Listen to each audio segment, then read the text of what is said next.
So I'm very excited today because on today's episode, we sit down with Blaise Kennedy. Blaise teaches people to transform their lives using consciousness. There is a state of being which you can learn to access that will cause your life to transform. This transformation will include the way you experience life, consciousness, the way you feel in your body and connect to others, healing, and what you are able to create in your life, manifestation. Welcome to the show, Blaise. How are you? I'm happy to be here with you and your audience today.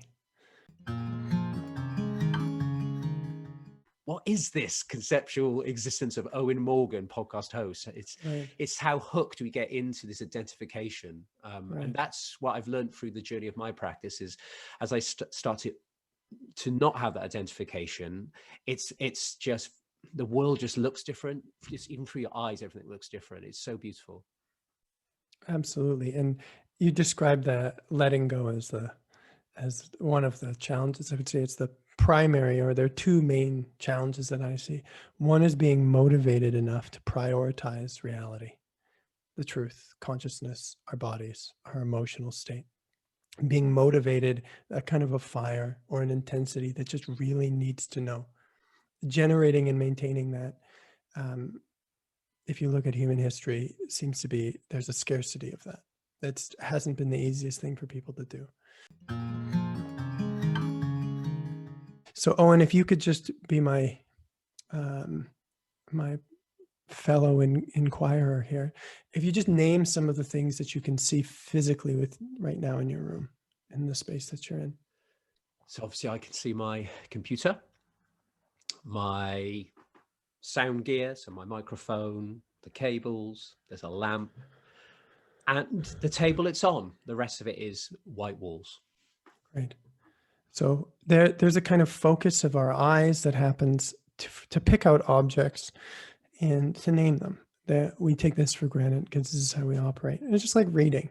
Like reading requires us to find words, to know the letters, and to sort of consult our memory bank to understand what we're reading. And there's a kind of an activity there. There's a doingness. And we're going to altogether kind of shift out of that. And the listeners, I encourage you to. So I can see these things. And I notice that I'm aware that I'm seeing. I can't see things without there being awareness. And more, we just turn our attention to this awareness. We just shift our focus from the things that we see to our awareness. And Owen, my question is, how is awareness different than the things that we see? Oh, that's a good question. How is awareness different to the things that we see? Does it look like a sound gear or a computer? Is it a thing that you can see in your visual field?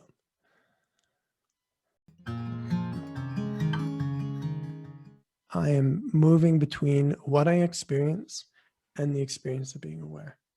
And I'm learning to feel specifically the differences. And I probably have to spend time as well, again, sitting, doing this on my own. But this constant shift in focus to me is like a stretch. It's like doing a back bend and a forward bend. In yoga, you go to a class, you do a whole bunch of forward bends, you do a whole bunch of back bends, and then you find that you've created more space in your body and you feel good. And so imagine a life where we are stretching our consciousness continually between object and subject, between information and ourself. And we continue to use those, when we get information, well, we use the information. And when we connect to awareness, we use that connection, and that we're constantly moving between the two. I think that's the most sustainable thing that we can do. Feeling connected in our process, in our healing process. I think that primarily when we talk about trauma, connection is the primary medicine. Yes, I really love it. It's such a wonderful message, especially the collective consciousness side of it too. We just need to realize that the things that have separated us could be the things that bring us back together again through this curiosity, inspection and reflection and insight. And like you said, this is the time. This is the time of 10,000 podcasts that are talking about health and wellness. And I love it. Every time I see another one pop up, or a friend of mine that's been on the show is inspired to set up their own show, that's such a joy. Thank you, everybody, for listening. And we will see you next time.